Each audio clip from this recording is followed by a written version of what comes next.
All right, Shalom.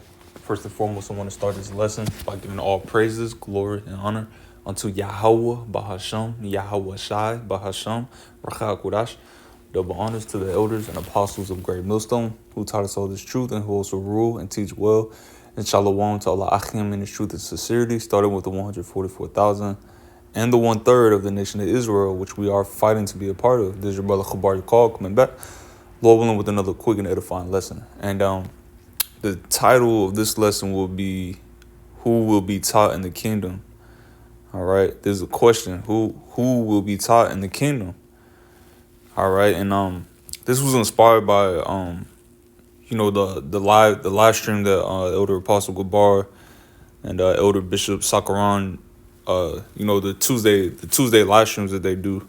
This is inspired by that, because near the end of it, I caught like closer to the end of the stream, but they were going into this, how in the kingdom of heaven, which will be established on earth, in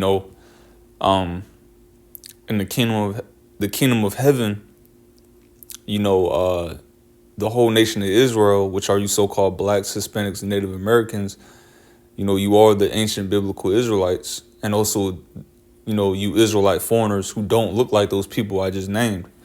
All right, our people have been scattered among the other nations and even look like the other races, But what was I saying? In the kingdom of heaven, the Israelites, all 12 tribes, they will be, or it's like we will be priests in the kingdom of heaven. Matter of fact,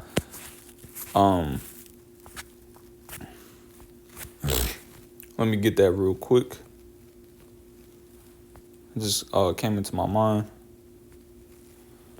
Revelation 5.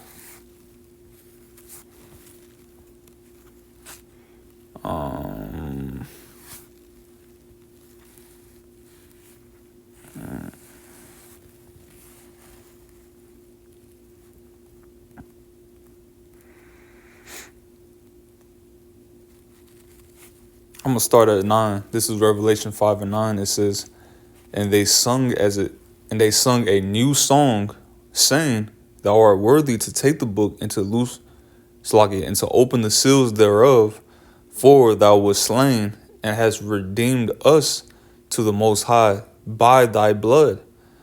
So this is talking about Yahweh Shai's sacrifice. He died on the cross, who the world ignorantly calls Jesus Christ, which the true name of his father is Yahweh, which that's the God of Abraham, Isaac, and Jacob. Yahweh, that's his true name in the ancient Paleo-Hebrew, which means he is or he exists. And of course, like I said, who the world ignorantly calls JC, his true name is Yahweh Shai, which means he saves or he delivers. Excuse me. The sacrifice that Yahweh Shai made on the cross, it covers all our sins, Lord willing, we're of the elect, but ultimately the whole nation of Israel through the elect. But the point that I wanted to get is he redeemed us, meaning he bought us back. We were once with the Heavenly Father, then, we became, the Lord became angry with the nation of Israel. And he, turned his back. But now, through Yahweh Shai's sacrifice, in these times, we're being brought back to the Father through Yahweh Shai, the mediator. But continuing on, by thy blood out of every kindred and tongue and people and nation, because our people were scattered among all kindreds, tongues, and peoples and nations. Our people, the elect of our people in general, but the elect even has been scattered among all nations. That's why Matthew 24, when Yahweh Shai comes back, he said, I will gather together the elect. But here's the point, verse 10, and has made us unto our God, that's possessive, is not everyone's God. He's the God of Abraham, Isaac, and Jacob, the Israelites. And has made us unto our God kings and priests, and we shall reign in the earth.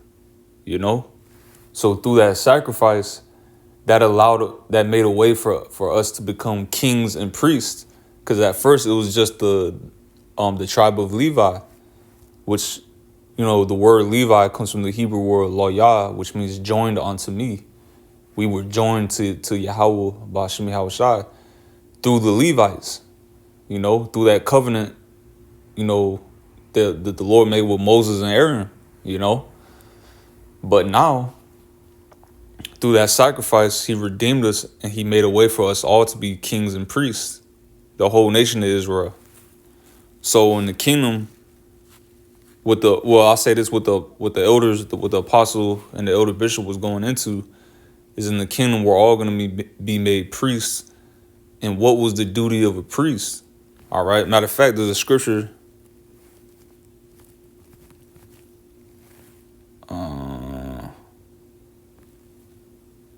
Oh man.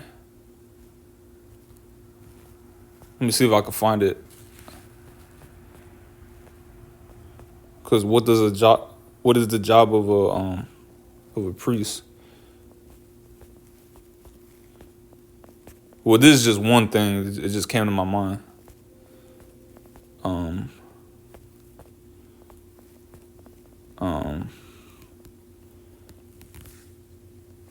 Okay. It says it a bunch of times, but I'm gonna get into Leviticus 10 and 10.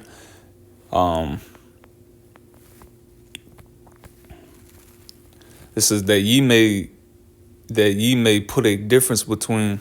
Hold up. Matter of fact.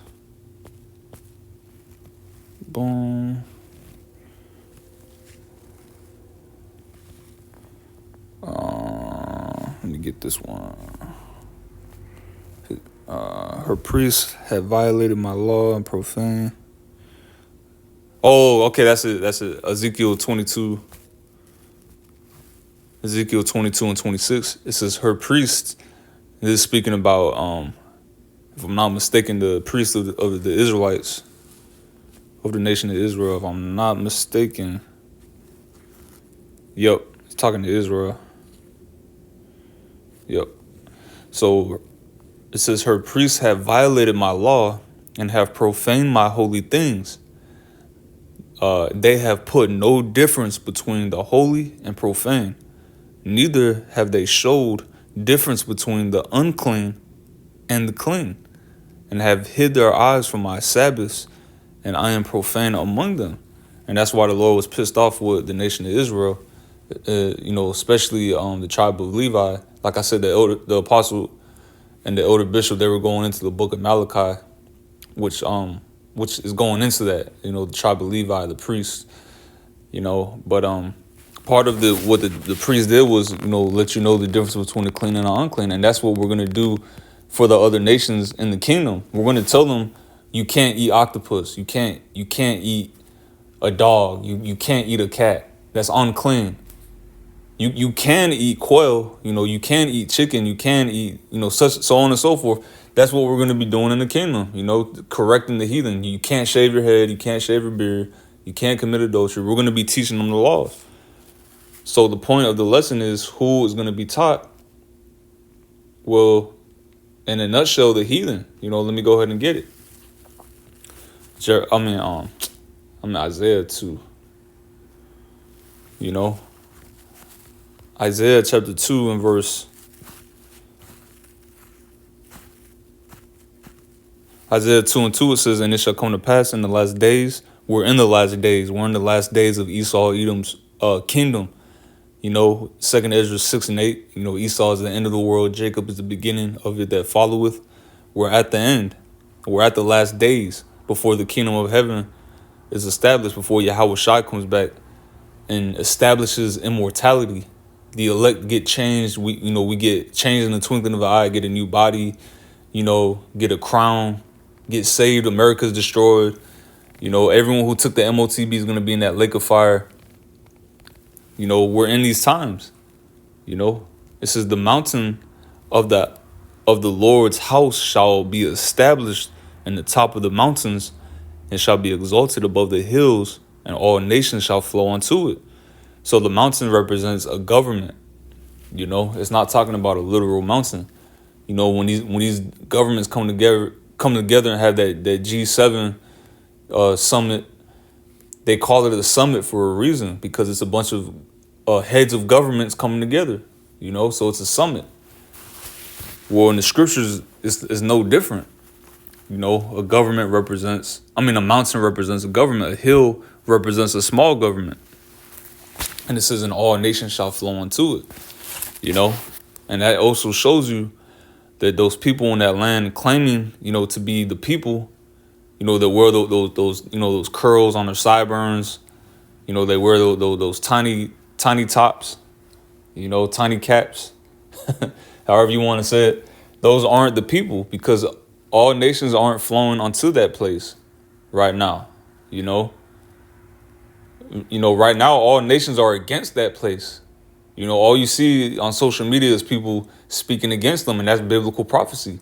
Because it says in the book of Obadiah concerning Esau, which is the so-called white race, the Edomites, and also, those small hats, they're Edomites as well. It said, I have made thee small among the heathen, thou art greatly despised. Everyone is against them. It's showing you that they're not the people. But when we're in the kingdom, when we're in the land of Israel, all right, which Israel will be hit with missiles just like America. The only difference is America will never be rebuilt, but Israel will. Israel is going to be the headquarters of the kingdom of heaven. And, when we're in the land, all nations is going to flow onto it. It says, and many people shall say, and it's talking about of the heathen of the other nations, and many people shall go and say, come ye and let us go up to the mountain of the Lord, to the house of the God of Jacob, and he will teach us of his ways, and we will walk in his paths. And this is a cut to wacky-tacky Christianity. Not all people can make it. Not all people could be saved. And I'm going to show you why. I'm going to show you why. After I finish this, I'm going to show you why I say that. It says, for out of Zion shall go forth the law and the word of the Lord from Jerusalem, which Zion and Jerusalem represent a people, not a location. That represents a people, because it was a people before a place. Israel is a people before a place. All right. Matter of fact, I'm going to read verse 4 too, and I'm going to continue on. It says, and ye shall judge among the nations, and ye shall rebuke many people. Like I mentioned, we're going to tell them how to eat. We're going to tell them how to dress. We're going to tell them how to keep the land Sabbath.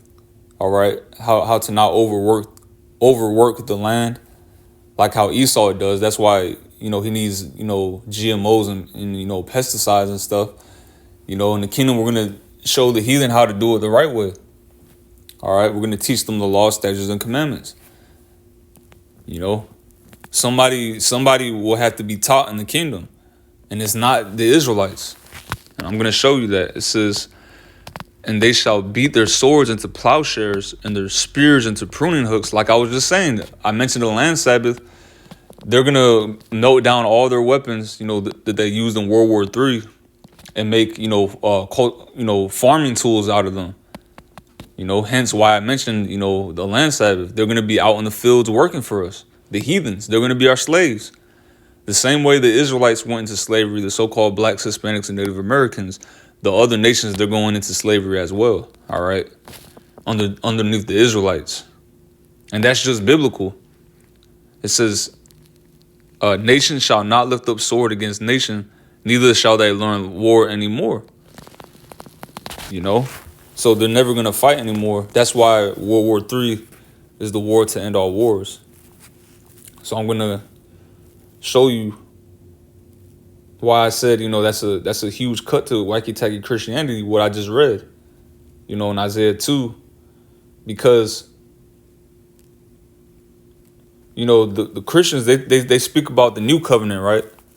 Well, let's read about the new covenant, and remember what I just read in Isaiah 2. Remember, the point was,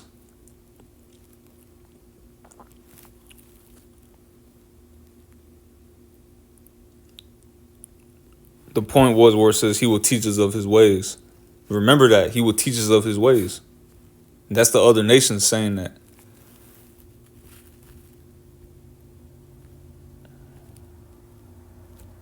Hold up. Let me just get Hebrews 8.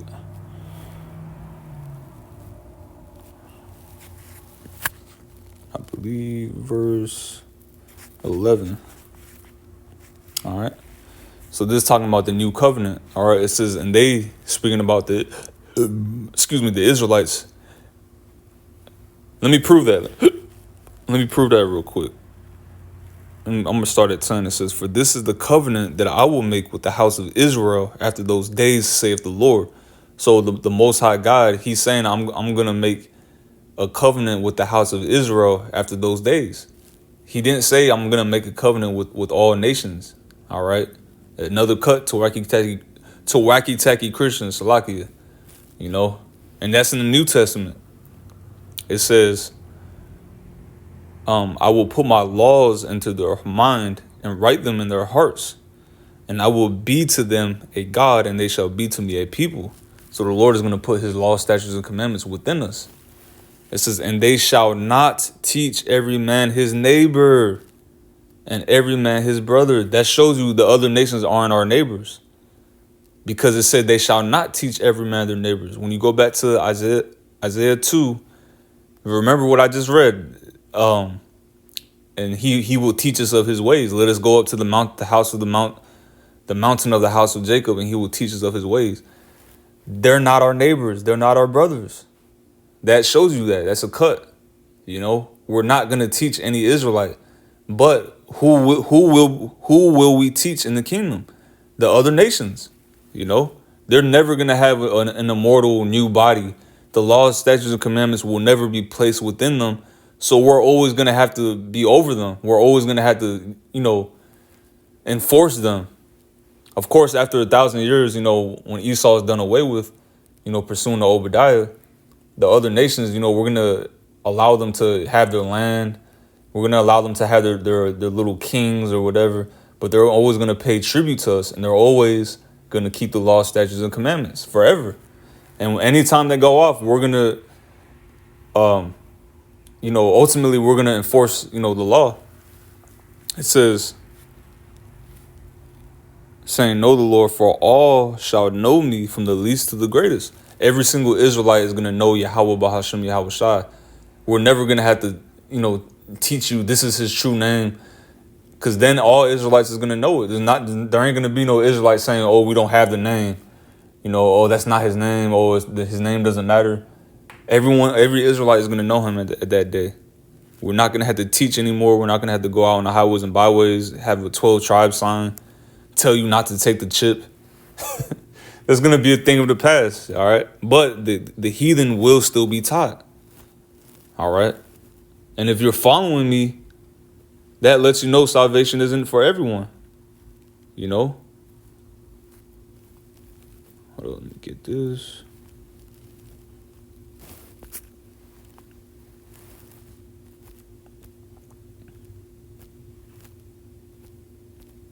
And I hope I'm making sense, you know, Salakia, if I'm not making any sense.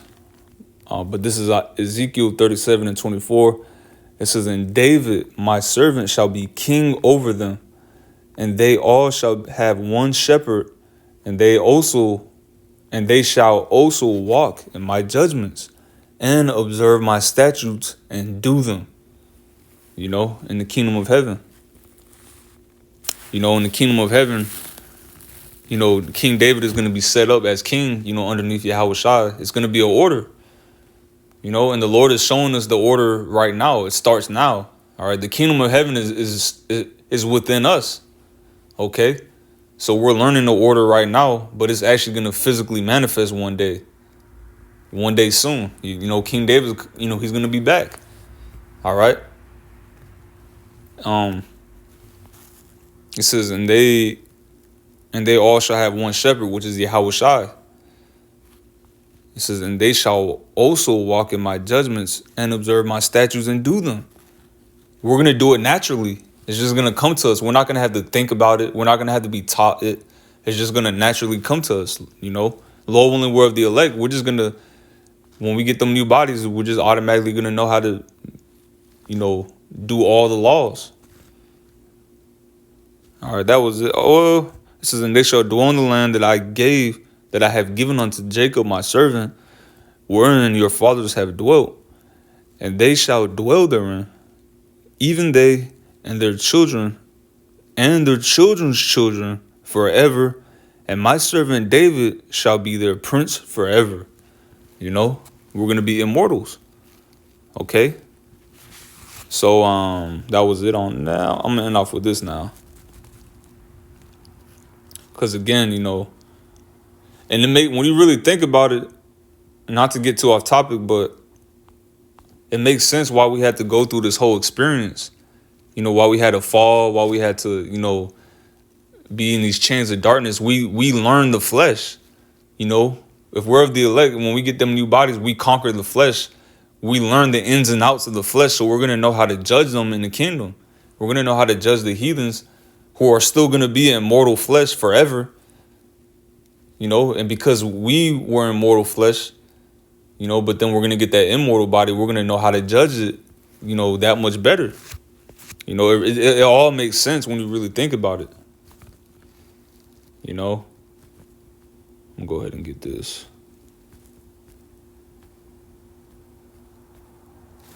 All right, Deuteronomy chapter 4 and verse 5, it says, behold, I have taught you statutes and judgments, even as the Lord Yahweh B'Shem Yahushai my God commanded me, that ye should do so in the land whither ye go to possess it.